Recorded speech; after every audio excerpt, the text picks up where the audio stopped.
This week I was joined by Conor and Suzanne from Irish Rail to discuss their apprenticeship programs. This episode is brought to you by Top Drawer Talent, the supply chain and procurement recruitment specialist. Here we go.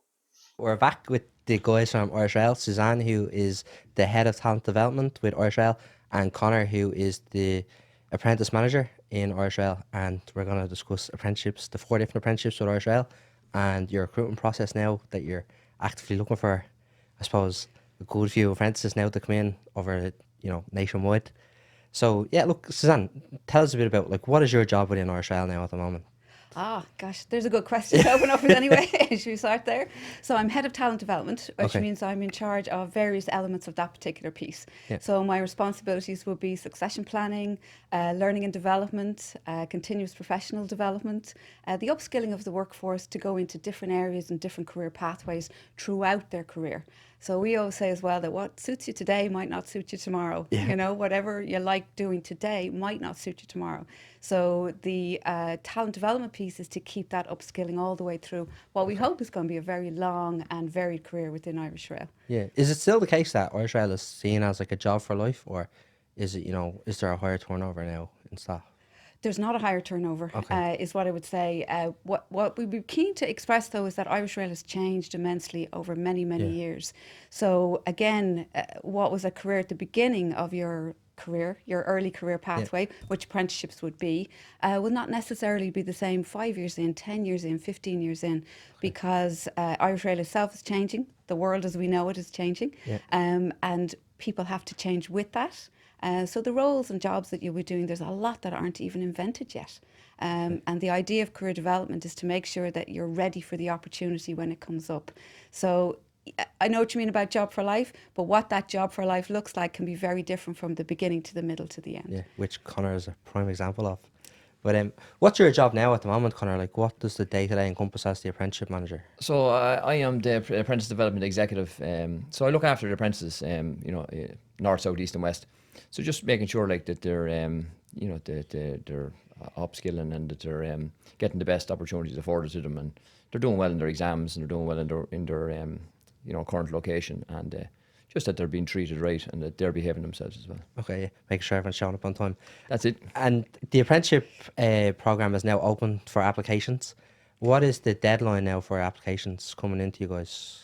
So the deadline is Thursday, the 9th of May. Okay. So a little bit of time yet. Yeah. We'd say to everybody, have a look at our website, because that's where the application piece is. Okay. So go straight to the Irish Rail website and you can actually apply from there. Okay, so irishrail.ie is it? That's it, and yeah. career section, apply for apprenticeship. You don't even have to go to the career Okay, section. There's that's a good. big piece and tile and picture right at the beginning that says open for applications. So you go straight to that particular piece. Can't miss it and apply from there. Okay, so look, once someone then goes onto the website, makes the application, what's the next step then in that journey to becoming an apprentice? Like, what's happening at that stage? So the recruitment piece as such. Yeah. So we hope that people look at it and decide that they'd like to have a go at it. And what we would say as well is make sure you do your little bit of research about Irish Rail itself. Okay. So Iarn Rodair and Irish Rail, there's a lot going on. We'll testify to that, won't we?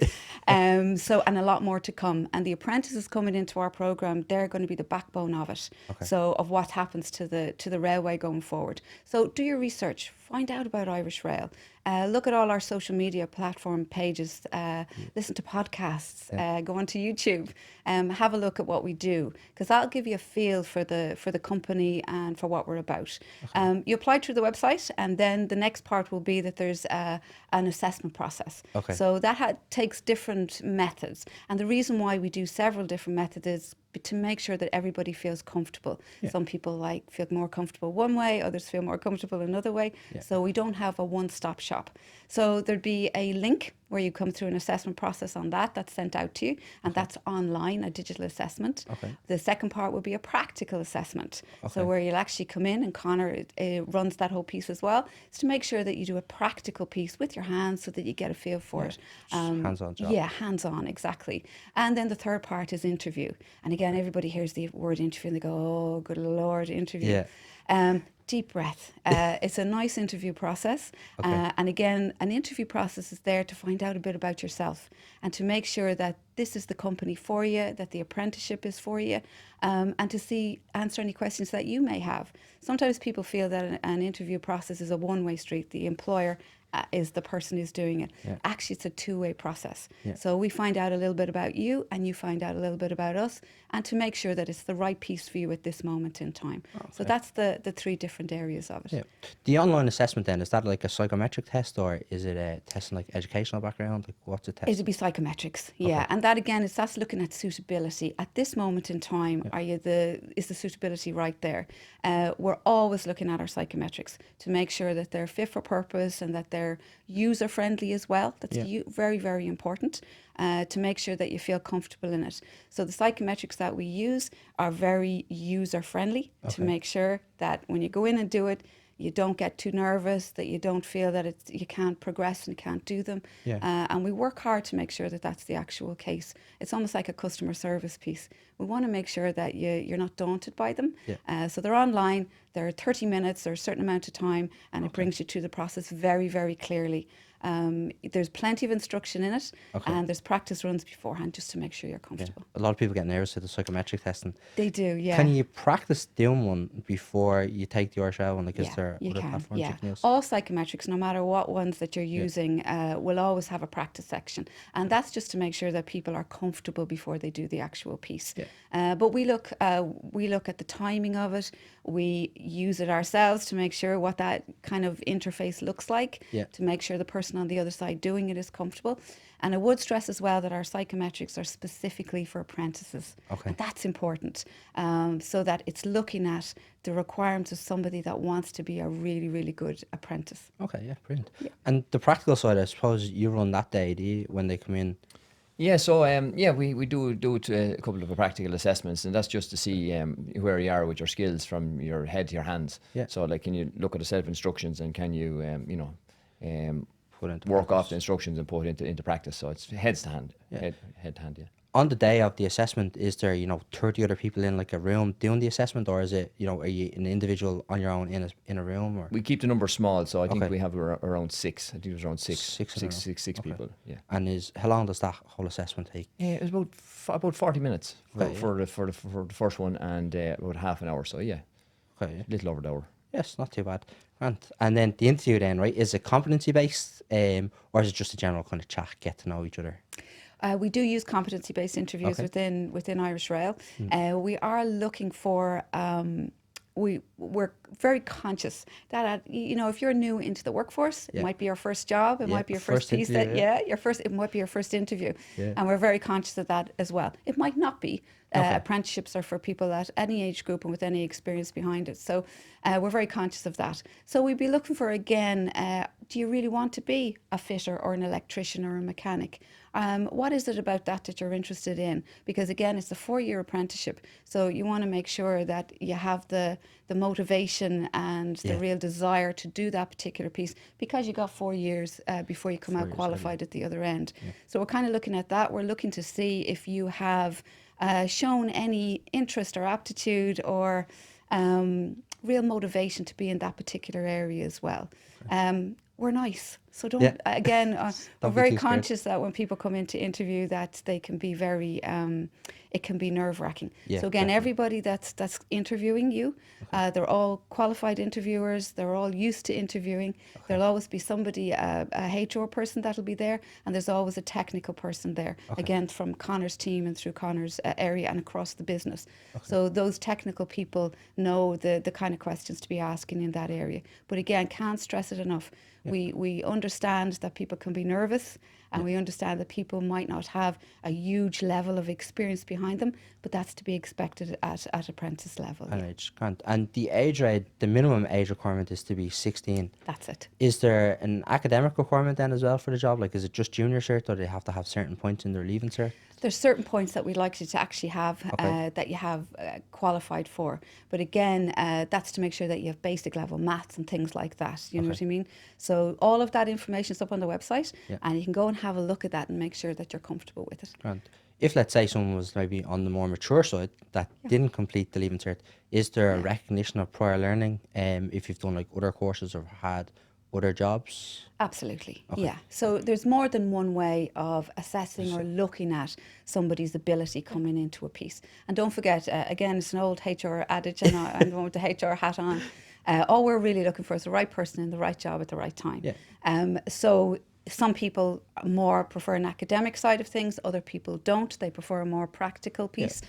So experiential learning, experience on the job, of course, that all comes into play. Okay. We're really looking for motivated people that want to be working for Irish Rail and that want to complete an apprenticeship over that course of those 4 years. And what you're going to do when you come out the other end, you're going to come out with an internationally recognised qualification. Yeah. And you'll have a body of experience behind you that we would say from Irish Rail is second to none. Okay, So. that's brilliant. Yeah, look, it sounds like you guys have a pretty good setup. You started as an apprentice, Conor. I did indeed, yeah. I started as an apprentice fitter, yeah. Fitter. You with Irish Rail now, 25 years? 25 years, yeah. Okay. Yeah. Give me a watch shortly. 25 years. A long old time. Yeah. But you're obviously enjoying it, and that's why you're still there. I am, yeah. It's. I have to say, I really enjoy it. You get up in the morning and you're motivated to get into work, and they always say if you enjoy your work, you never work a day in your life. And I suppose that is a true saying. Yeah. You have a choice to get up in the morning and go to work, and when you're motivated and when you enjoy it, that becomes key. Like. Do you remember your first day on the job? I'll never forget it. Yeah. Okay. What was it like? Do you know what? It was great. I suppose coming from the Midlands, and I suppose my parents were both working class, so I was well used to work. We had little chores to do, and I suppose outside of it we cut our own turf, and my father had a bit of a farm as well, and he worked in DSB, so I was the kind of the hands-on person all the time. Like so, it was nothing new to go into work. I was warned when I went to my first day. Do whatever you have to do. If they ask you to sweep the floor, you sweep the floor. If they ask you to do this, you do that. You're there to work. You're there to behave yourself, and you're there to get a trade. Yeah. So so when I went in the first day, back then the workforce was, I suppose the age profile was a lot greater than it is now. I think the average age when I started, like they were in their mid-50s, late 50s. Okay. So like I was treated like a son. All these elderly men, like they were like father figures. Yeah. And they knew what it was all about, and they hadn't seen apprentices, I suppose, in a lot of years. So they treated you so well. Yeah. But as I said, it was like having 10 fathers. So they brought you in, they put you under their wing. That's what we always say. We'll bring you in under our wing and we'll guide you, look after you. And in fairness, they did. To this day, I still keep in contact with some of them. But they were great. They were great people. They were just inspirational. Yeah. What did they have you doing on the first day? So on the first day, they were kind of easing us into it. So there was a few apprentices, but they were easing us into it, and they were just showing us bits and pieces. And in the back of your mind, you were saying, "Well, I know what that is, and I know what this is," but you're just like, "Yeah, that's great. Yeah, lovely." And then it didn't take them long to realise that there is something here. We'll give you a little bit extra and a little bit extra, and then they were trusting you to do little bits of jobs, and by the end of the week, you were flying. Oh, okay. Yeah. So week one, you're straight into it. Did many apprentices start with you when you first started? When I started, the three companies, it was the CIE group. It was the CIE group. So there was a lot of people started at that time, and we were segregated. We were put like into different companies. So they went to work for Irish Rail, Dublin Bus, and Bus Éireann. But when I applied, it was for the CIE group. So we assumed like it was buses. Yeah. But when I went home and they said, "Well, how did you go?" And I said, "It was great. Yeah." I said, "I'm going to be working on trains." And my dad says, "Trains? I thought you were going working on buses." And I says, "No, it's trains now." Oh, okay. That was it. Was it a shock to you, or did you know like that was going to be trains? I didn't really know. Just applied for apprenticeship. When you considered CIE, it was always like CIE bus. Yeah. So it was the three companies in the one. So. Okay. But yeah, so. Brilliant. And when you apply now, right, do you pick what apprenticeship you want to do, or do you just show up for the interview and you're given the best suited apprenticeship for you, or how does that work? No, you pick your apprenticeship. So you're given the choice. It's a drop down box, whether you want to be a mechanical fitter or a HGV or the OEM technician or the electrician. You pick which one is best suited to you. Sometimes during the interview and at different stages, you might see that someone might be better suited to one of the trades, and you might mention to them, looking at your experience, I think this might suit you better. So when you're kind of matching them up, it's like the X factor when you're matching up the people with the who was good, and you're looking at the strengths and the weaknesses of different people. Okay. You could say like, we have, we could have more jobs in one area, and we could say, well, we could ask these if they're interested. Oh, okay, yeah, that's good. And if someone wanted, can they apply for all four, or is it just one apprenticeship, one application at a time kind of thing? It used to be you could pick your first choice or your second choice, but Okay. unless that's changed now. It's first choice It's at the first minute. choice. But Okay. as Connor says as well, it doesn't mean that then you're siloed, yeah, exactly. Okay. Because again, through all the other processes that we mentioned, you'll get a better feel for which where area you that go. you're really interested Okay, in. that's really good Yeah, then. So even if you applied for, the HGV, you might actually be a better, electrician, and you can kind of go down that road. And even when you say that, irrespective of what trade you apply for, Irish Rail have a kind of like a good all-around apprenticeship, so you get a taste. So at the end of your 4 years, your main target is to become a craftsperson, Yeah. which means you can dabble in everything. Like my core background is mechanical, but I went through numerous different electrical training courses, and I consider myself very electrical savvy now. Oh, okay, yes, so like that's you good. get a broad aspect of all trades. Yeah, all right, that's brilliant. And when you're in, right, I don't know if you have canteens now on site, but did you do your training in Dublin, or is it one of the other depots then around the country, because coming from Offaly? So I remember, and my father will never let me live this down, because he always says when we went up for the interview back then, he says it cost £10 of petrol in old money to get up there. So I think that was hard on him. But it was £10 well spent, we keep saying to him. But so I done the majority of my my apprenticeship in Dublin. Okay. So I travelled up and down every day, day, for a number of years. Thanks to my sister, she was travelling to Dublin every day, so she worked in Blackhall Place in the Law Society. Still does. But I commuted with her every day. Brilliant. And I could count them on me. The days I missed no days. Like we were never late. It was one of these things that you were up early. You got into work, and You're back home. yeah. Did there was no train, obviously, from where you were based, obviously, in. No, there was no. One of the benefits of Irish Rail is free That travel, stopped no? years ago. That stopped years ago. I did get a bus pass. I did Okay. get a bus pass, so I was able to get a bus. We had finished a half day on a Friday, so I used to get the bus home on a Friday, and beat the traffic. Right. So yeah, that was good. Hope you were giving your sister petrol money back in the day. Yeah, it was, and then she used She to probably save did, it for me and give it back to me. Oh, that's good. That was nice of her. And then, so once you're in, then did you ever have to do like a shop run or anything like that, or was there canteens back then? As well? Often it was all kind of like you were where is he? But we used to stagger it, so people would be sent. And I suppose, look, there was a bit of blackguarding going on as well. They'd make you do this, and they'd ask you, maybe get me this, and they could ask you funny things, but I suppose you'd be clever enough, like you'd kind of Glass hammer. You'd see them coming. Is that still working, the glass hammer? I don't know. Or I heard another one the other day. The bubble out of a level. You get as a bubble out of a level. Yeah, they'd be asking some questions already. You'd be messing. Grand. Okay, and once you're in, was there many apprentices with you when you started? I remember that there was quite a big shop when we started. I was in one of the bigger shops, so there was three of us. There was three of us in that shop, and then they were all dispatched to different locations. So we done a kind of like a year and a half in one shop, and then we were moved to other shop. So I suppose I moved around quite a lot through my apprenticeship. I was in a couple of different locations, and I suppose that's beneficial as you get to know people, and they get to know you. And I suppose like when you're a good apprentice, like, and you're people like you, and you get on well with people, and you just get on with your work, and you become well liked, and and then everyone I suppose fighting to have you. Yeah, your reputation supersedes you, and then people are saying, yeah, I heard a lot about him, or I heard a lot about her, and that was good, like. Okay. And once you're in, then how long were you waiting? Like back in the day, did you go to college then as well, like after a certain amount of months, or? Yeah, we went to college. Yeah, so back then there was no big delays like there was now with COVID and different things. Like COVID had a huge impact, like on certain trades, but thankfully, like the National Apprenticeship Council, they're working through them in Solis. They're doing fantastic work, and they're getting the backlogs done, and they're putting in extra trainer resources and extra colleges and whatever else, extra locations to conduct these phase 2, 4, and 6.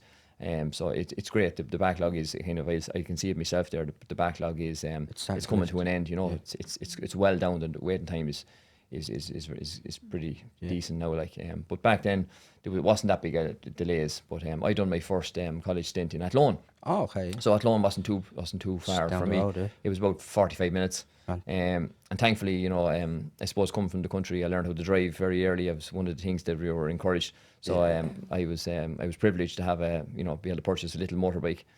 So I had my own transport, so I could go to college and I could go to work and whatever else. So didn't take me long to get going. You know. How many months were you from starting the job to going to kind of Foster College back then? How long were you waiting? Was it 3 months, 6 months? About it was 7 months. I had done 7 months in the job, and then we done 22 weeks in Athlone, and then we went back, and then we done probably the same. But there was no delay on our apprenticeships. Okay. And as soon as we came over time, then we were very lucky that we were offered full-time jobs. Is it the same process now? 6, 7 months on the job before they go to kind of college. It's more so a year. It's more a year Yeah. now, a year to 18 months now with the backlog. And certain trades, the electrical trade and the electrical and the plumbing, they're the two that are very, very they were impacted hugely with COVID. But generally speaking, around a year or two, 14 months. Okay, it's not too bad. And there's on the job and off the job training. There's still 6 phases of the apprenticeships now in Arshell. 7. 7, yes. So Seven. it's 6 is colleges. 1, 3, 5, and 7 is on the job, and then off the job, then it's 2, 4, 6. Okay. So 1, 3, 5. Are you based then in the one shop? I know you moved around to different shops, but let's say you're based in Inchicore. That's presume the main depot. But are you moving around in different shops within Inchicore, or are you moving around different shops then around the country? Well, Inchicore is a big place, so you could serve all your time in Inchicore if you wanted. Yeah. But no, it just depends on the different locations. So you could go Portlaoise. No, I done a spell in Houston Station as well, and in Conley. Okay. So it was pretty good, like. Yeah, yes, you get exposure. And is there? I suppose you're probably seeing every kind of train that comes through, like the Dart, the Enterprise, and then the day-to-day kind of train. Is like, are you getting hands-on experience with them in the one place, or are you moving to different shops to get? Moving to different shops and getting experience on them all. Like, but I said, I worked on all the fleets. I worked on locomotives. I worked on the Darts. I worked on all the different 22 class ICRs. So it was fantastic. Okay. The variety of work was brilliant. Just to get to work on these things and locomotives and all, it was fantastic. Brilliant. And now, like when apprentices come in, is there once they do their on-the-job training, is there certain steps that they have to do to get prepared to go to college, or is it just come in, learn on the job, and then head into college, or are they filling in paperwork before they head into college? Or yeah, so you'd have your phase 1 filled in, prepare you for phase 2, and then obviously we would see the syllabus and what's required for apprentices to excel. Yeah. So we have our own purpose-built training facility up in Inchicore, and we bring the apprentices in and we get them to do all this sort of work, like so. Okay. We have car engines to work on, we have lorries, we have different bits and pieces. So, we give them a taste of all this, and we prepare them well for their college. So when they go into college, it's not a big shock to them. Like, and the majority of our apprentices do extremely well in all their college phases because they're prepared for it. Yeah. And they do the work, and we know what's coming up, and we give them the best opportunities. And there's no mess. Fantastic. And they're supported one-to-one all the way through as well. Yeah. So if anybody's having difficulty or having a little few more challenges than others maybe in a particular phase, there's support all of the way through to make sure they're okay. I think because the reason I was asking is because a lot of people, if they're early school leavers, they think, I hate school, I don't want to be in a classroom. And little did I realise a year, 6 months to a year in an apprenticeship, they're off to college, Now I think phase 2 is a bit more practical, and then you move into phase 4. And that's a bit more kind of on the theory side of things. Academic, and they're the college is a great place because, like I said, you're with a variety of different people from all over the country, and I suppose even when I was in college, like, you had people who had strengths and weaknesses as well. Yeah. And you're just like one big family, like all, the guys and the girls got on very well, and you could see people who were good at one thing, and they'd help you if you were a bit weak in that, and you would help them in that. So as I said, it based off your strengths and weaknesses and who you got on with, and Is it all Irish Rail in the one class, or is there a mix of like? No, it's a mixture. It was a mixture. Like I went when I was in college, I went with some people from Guinness's, and there was different companies, Board Namona, DSB. There was different. See, and you get exposure then. You probably learn off different guys. You learn off different guys, and I said the strengths and weaknesses, and you build relationships that you still have to this day. Like, I know who I went to college with back, you know, back in the day, and I meet some of them some of them regularly, and you know, we have catch ups and. They ever ring you with a problem? Say, hey, how would you approach this problem? Kind They of often thing. ring you, I lost something on the train, or hey, what train can I get here, or what train can I get there, and like vice versa. You know people in the.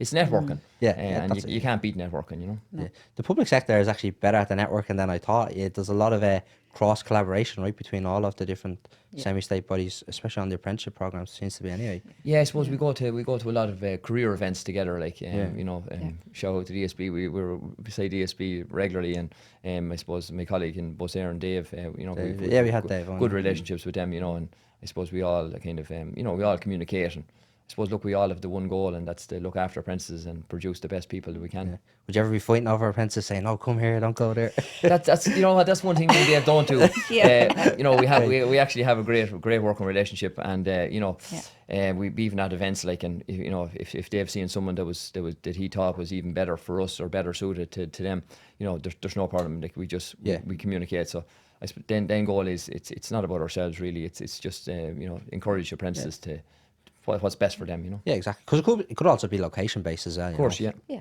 So it It makes sense. is very much, as Conor says there, we do look at the apprentice themselves. So that's the most important piece, you know. So there is great camaraderie all the way across, and not just at apprentice level as well within the public sector. So we work across graduate programs, leadership programs, women in leadership programs, all the way across. There's great collaboration there. The goal is to help people to develop and get the right people in the right piece. Yeah, homegrown talent, I suppose. Yeah. One, obviously, there's a good career progression route in RSL, and you've moved up through the ranks. How long did it take you to get the first promotion? So I was very lucky, Okay. extremely lucky. I had great managers and supervisors all the way through my career, even still have to this day. But I suppose, you know, I was a good worker. I worked very hard. I seen the end goal. I wanted to become a fitter. That was my end goal. I became a fitter.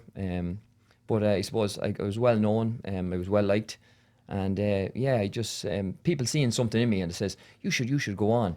And I was like, no, that's not really for me. You know, I'd like to be a fitter.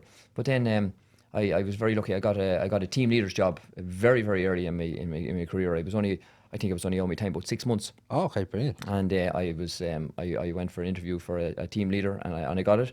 And I enjoyed the team leader. You know, I enjoyed delegating and I enjoyed working.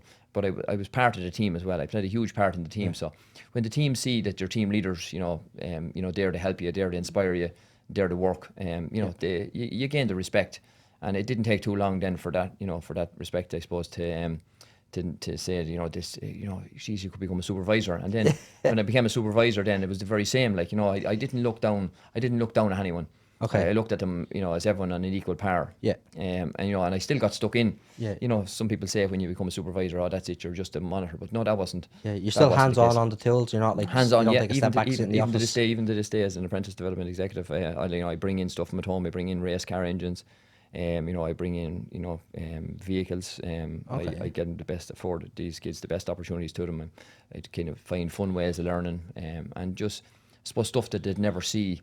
I like to bring in stuff, unusual stuff, to get them to work on, and you know, pass on my knowledge. So, you know, if I think there's other people there, friends of mine who are very knowledgeable people, I bring them back up to kind of, you know, help out as well, and to give their stories and you know, meet the kids and show them. Would you ever get, like, let's say Dave from like Dublin Bus or CIE over to kind of maybe give your guys a class in the heavy vehicle mechanics side of things? Yeah, so I said, me and Dave, you know, I said we work very closely together, and we do a kind of like a try a trade for potential apprentices. And Dave and his gang came over this year, and we had almost 1,000 students come to Inchicore to try a trade. Like, so Dave had them changing bus wheels and jacking it up, and we had a variety of different tasks. So we had cars. Busy all day. We had cars and vehicles. So it was a fantastic day out. The feedback was phenomenal. We had like schools, you know, pre-booking for next year as well. They wanted to get in early. That was my next question. How, if someone wants to get involved like next year, like what do they do? So we sent an email to all the secondary schools, or the majority of them anyway. We have a mailing list. We've added that as well. We get that off the National Apprenticeship Council, and you know, we get as many people but it's open to everyone. And anyone who is interested, and I suppose that's a real eye opener. especially you know, when we're trying to attract more females into the business, to close the gender gap. So seeing is believing. You know, when people come in, they've no interest, and by the time they leave, they're very interested, they're keen interested in it. You know. Yeah. It's brilliant that you can actually do that. Not a lot of companies, probably more people should probably get involved. Is it just Dublin Bus and Arshell that do that? So or is there other? I'm sure some people, like, you know, we kicked it off about 2 or 3 years ago, and ever since that, like, you know, it's, you know, we're I suppose it's Probably turn into a 5-day event now next year. yeah, it's you know, and if you went 10 days, you'd fill it. Really, yeah? Because the interest was just it was mind blowing, like the amount of engaging interest we got, and people, like, you know, we'd places came from Donegal, Kerry, Brilliant. so Kerry, Cork, Donegal, they all came, like, and they had fantastic. The feedback we got, like, was great. But yeah, I suppose Is it like transition year students coming in, or is it like 5th and 6th transition years? 5th and 6th.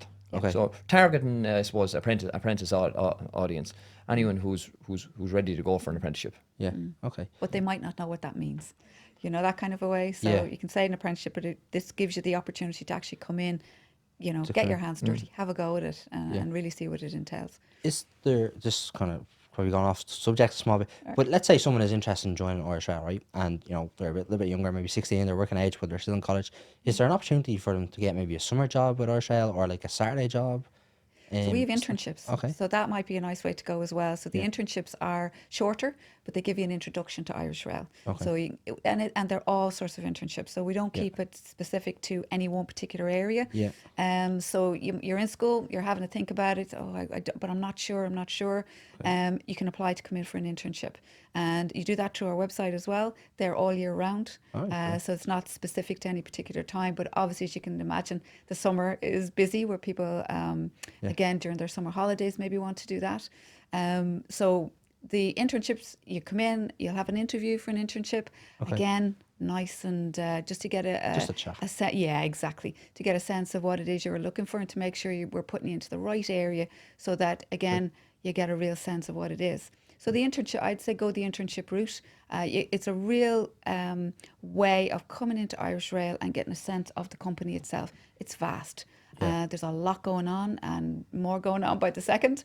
4,500 employees at the minute. We'll be over 5,000 by the end of the year, going again for another amount. So it's a great way to come in and understand the atmosphere, the culture, the type of people that you're going to be working with, and get a good sense of the place as well. Or you could even decide, look, it's not the route I want to take. I want to do something completely different. Yeah, that's which is just as good. important, though. You make a really good point there, because again, from both points of view, is if you come in and you kind of go, oh, this wasn't what I thought it was, or that kind of area, I think I want to go into that area there, and then you get a taste of it. It's like an introduction to a taste of. And it wasn't what I thought it was, or that's not what I think it is. Actually, there's something over there, I never knew about that, and that's more the direction I want to go in. And we're very conscious of that, because again, especially at early career pipelines, or people who are younger in their career, they haven't made decisions yet, and nor should they. So this is a way of letting people get a feel for something before they decide, right, I like that, I'm going to kind of concentrate there. Get it done. Okay, brilliant. And after, I suppose, you know, you decided what you want to do, and then you started progressing from a supervisor, did you move up again? Yeah, so Or did you move away from the trades then at any stage, or did you always stay within the trades? I became a supervisor, as a duty manager it was called, duty shift supervisor. So I done that in Portage for about for almost 10 years. And it was, you know, I was working shift work, and you know, it was great. You were getting great time off, and it was really good. You know, the shift was really, you got plenty of time off, and you were able to, you know, do bits and pieces, you know, during the week when everyone else was working. So it was great. But then an opportunity then arose in the technical training department, and I applied for that, and I was successful in that. So I suppose that was working on more onboard technology and the onboard systems of the trains, and it was a kind of more I suppose electrical and more fault finding, and it was really interesting. So I think the exact title was a technical specialist. So you know, I felt very important with that sort of a title. But that was very, very, very good, and you know, that really did kickstart the career again. Like, and were you back to college then to upskill into that role, or was it like a hands-on kind of training and development? I learned a lot. So basically, we had at the time we had Koreans working for us, and we had a warranty on the fleet, and we knew the warranty was going to be up in 18 months. So basically for 18 months I was told to shadow the Koreans and gain all their knowledge and extract as much as information as I could. Yeah. So I worked with them, some fantastic people, and the language barrier was there, but I learned a bit of Korean, they learned a bit of English, brilliant. but it was great. They were fantastic people. They were fonts of knowledge. But I extracted all that knowledge, and I seen all the faults that they were fixing, and I suppose I became a kind of very very in tune with all the things, and that's what and then I passed on that knowledge then to the other workforce, and we kind of if we seen a problem we were writing it down and noting different things, and it was really good for me because I got that sort of experience to find all these faults. After that, then I suppose I passed on all this information to other people so that other people would have this information.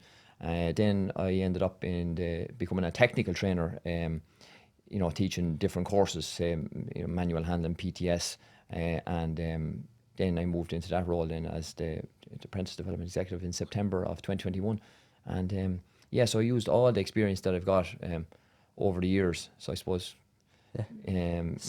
Acquired a skill set from day one, right up to sound like your man Liam Nielsen. No, acquired a skill set that what is this? A skill set that you use? Skill set, that you even use today. Like like when I go home, I use the skills that I got as an apprentice. For various different things. Like handy around the house now. Well, I'm learning that as well. You must be good at putting IKEA furniture together as well. Jesus, all that sort of things. But I said, like, an apprenticeship is for life. It's skill sets that you learn, and you bring these things home, like, and even people to be amazed, like, if you see someone, even broke down, you stop the car and you're all right there. No, I don't know what's wrong. And you get out and you do your bit, and next minute all of a sudden they look at you as if you're God Almighty, Yeah. It's brilliant. So look, it's good. Like over the 25 years, like you haven't been left stagnant in a role. Like you've been able to progress through, and it's good. That there is I suppose a strong culture there of like promotion within the organisation. I think you're saying or on the phone that a lot of guys when they first went into Irish Rail, like back a couple of years ago, the majority of the guys were trades and then moved up through the ranks. So it's good that the guys now that are at the top also understand. I think the CEO was also a trade, right? Yeah. So that they understand like what it's actually like at a ground level. So there's a good overview of the operation, I suppose. Well, everywhere you look, there'll be somebody who might have come in at apprentice level. And as you said yourself, Jim Mead, our CEO, was an apprentice and he's CEO of the company. And he always says, when I came in, I didn't think I was going to be CEO of the company. So everything that we do within Irish Rail as well, it's all set to give you a long and diverse career pathway through it. So no matter what you start off at or where you're in, there's pathways all of the way through the company. And then there's additional supports that go with that as well. So we do pieces called career development sessions. And that's where you look at, well, I've been doing this piece for a little while, but now I might like to do something else. So we look at that and see how we can put in a pathway for you to go into maybe a different area.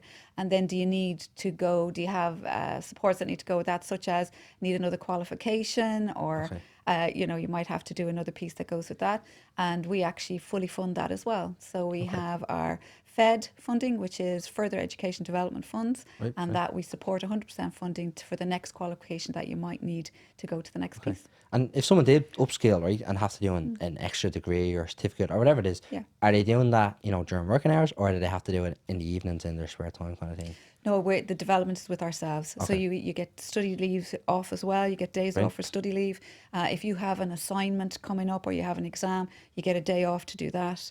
You get a day off to attend the exam, but assignments as well. That's again something that you have to prepare for assignments. So you have study leave days for that as well, where you can just concentrate on actually doing that. So now that's all part of the piece. It's really important to note as well, and we always say it, that learning doesn't just come through the qualifications or getting a degree or all of those type of things.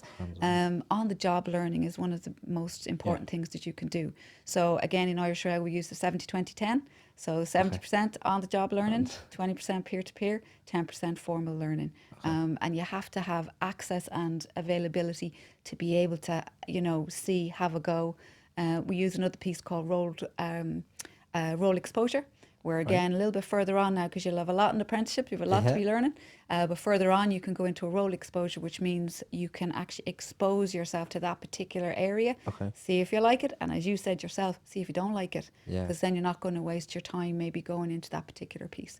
But big company, lots of stuff going on. The area of sustainability, the full electrification of the railway. So there's a lot. So a lot happening. Yeah. When you're an apprentice, right, just moving back to it, what's the working hours like an apprentice would actually work? 39 hours is the official working week. Okay. Are they working shift then, or is it Monday to Friday, 9 to 5? They don't work shift work. It's Monday to Friday, yeah. And it's I said 39 hours. It flies. Yeah. It flies in, like, you know. It was a fantastic place to serve your time. Fantastic memories for life. Like, you know, you look back and you can see all the good times. It looks, you know, it wasn't always rosy, but the majority of the time was like, it was great. Like, and I said, I suppose you can't emphasize enough. It's like a second family. Because realistically, you spend more time with these people than you do with your own family. You know, because you're there with them Monday to Friday. You know, it's important everyone gets every on. year for the last 25 years. You know, does there be, from like the apprentice coming in and coming on board, right? Does there be much of a drop off, or like is there a drop off, or does everyone make it through once they're in the door? You would see some people, you know, would start up and then they realise, you know, this is not for me. This is not for me. This is not what I thought it was, and that's perfectly fine. And then when we're on about job progression and with people, like, you know, some people are quite happy to be an electrician for the rest of their life or a fitter for the rest of their life, and there's nothing wrong with that. No. You know, it's a great job. It's a well-paid job, great conditions, and you know, they just come in, they do their work, and then they leave. That's it. They walk out and they go home and they spend their time. To come in the next day and do the very same thing, repetitive work, the same thing, and they're quite happy with that. And I said, there's nothing wrong with that. Not everyone wants to be the CEO, not everyone wants to be the supervisor or manager. And it's good that you can kind of stay still and do what you're used to doing, or move up through the ranks. It's good to show all facets of it, I suppose. And look, overall, would you recommend a career in RSL now? Well, I said, I'm 25 years here, and you know, please God, there's many more left in me. Most certainly, you know, I have a little lad coming up behind me now. He's 2, and you know, certainly, look, he'll do whatever he wants to do. But you know, I would certainly encourage him, you know, to take an apprenticeship, and you know, follow his passion. Like I said, I seen my father do it. That's what gave me the drive to do it. I would hope that, you know, he's showing signs of it already. You know, you go out to fix a car and you can see him there, and he's looking at it, and he's, you know, pulling at your tools, and you know, I suppose everything you do now is for your family. You know, so but I encourage apprentices. You know, I go to school events every night, or every second night. You know, or whenever I can. And they encourage people to join the company. You know, I see a huge opening there in the market for loads more females to join. I was only at an all-girls school, or ladies' school, yesterday, and fantastic uptake. They were so interested in it, and that's what we like to see. When you go in there and you see these people, they were coming running over. Oh, I'd love to be an electrician for Irish Rail. You know, you will do whatever you have to do to encourage them people, and you'll tell them the, you know, success stories. You'll tell them the good things, and you know, you'll just be honest. Like, you know, I wouldn't be here talking to you, and I wouldn't be here trying to sell the place if I didn't believe it in myself. You know? No, and it's good that you mentioned actually the female side, because there was actually a girl, I think I mentioned to you when we were speaking on the phone, but there's a girl that previously worked for us in Top Drawer, and she wanted to be an apprentice. She wanted to be an electrician, but because she was a girl, the family were kind of saying, like, sure, why would you do that? Like, that's a man's job. But that's not the case anymore, you know. No, that's not the case, and we try and get the mindset. The mindset is changing, but it's changing very slowly. It's you know, people have you know, this concept that, you know, you know, that they're not roles for females. They should be doing that, and you know, then when they see it, they're like, oh, I can do that. And the more they do, the more people we can get into these jobs, I suppose the better it is for us and for them, because seeing is believing. And if they see, you know, their neighbour going in and, you know, did you see this? And I find if you bring back apprentices, you bring a female apprentice to a school, and they see, you know, they see this, and they're like, oh wow, that could be me. I'd love to do that, you know. And again, like, seeing is believing. Just follow your heart. Like, don't be worried about anyone else. It's your life. You only got one chance. You only got one crack with it. Make it count. That's it, That's what we say. This PlayStation only has one life. But it can't. So look, someone then, right, that's a bit younger, maybe coming into an apprenticeship, might not have the experience, or like this might even be their first job and their only job they ever apply for. Yeah. The CV, okay, it's not Yeah. going to be that comprehensive. It wouldn't be expected Okay. to be. I think Yeah. that's what's important I think- to say there is what we want to do is your CV, have an updated CV. Yeah, That's important. Do we definitely. expect you to have years of work in the, or in the business or whatever? Yeah. No, we don't. Okay. So just make sure that it's updated Yeah. and that that you're showing an indication. Are you showing an indication that you're interested. actually interested in Yeah. in an apprenticeship?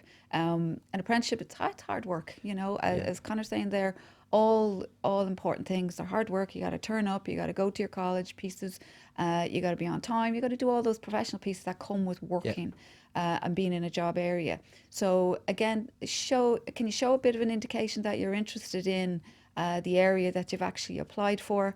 Other than that, just make sure that it's updated and that you have it clear. Don't be afraid of the fact that you don't have a load of experience behind you.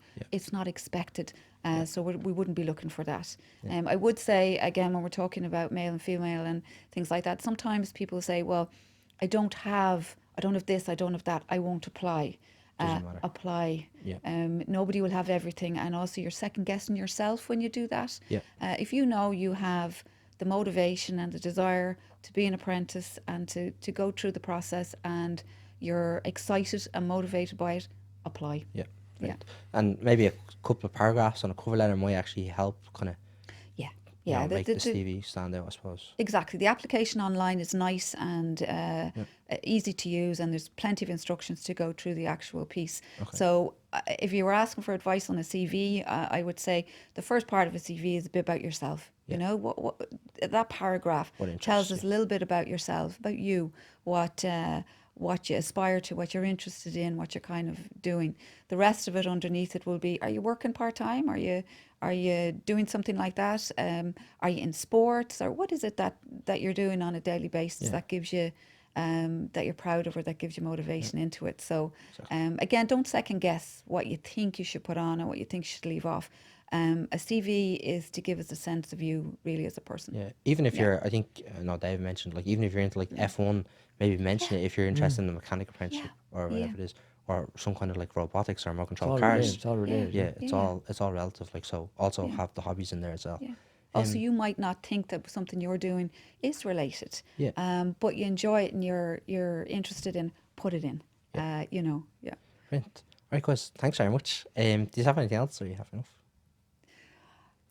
Applications are open. Yeah. Closes on Applications the are open in 9th of May. Yeah. So, but look, again, as Susan said there, if you're interested in an apprenticeship, and you have a passion, you have a drive, you want to be successful, come along and No better place, we'll guide you in the right direction. Yeah, brilliant. Just our the job. first step is to apply. Yeah. That thing, if you're not in, you can't win type of thing. Yeah, But just apply and see how it goes from there. We support you all every step of the way, and we're looking forward to meeting you. Yeah, and just do a bit of research before you head to the interview on the company and make sure you know a bit about the company. Yeah. Make sure you're at the races. All right, brilliant. Look, thanks very much, guys. It was brilliant. Pleasure. Thanks Thanks very very much. much.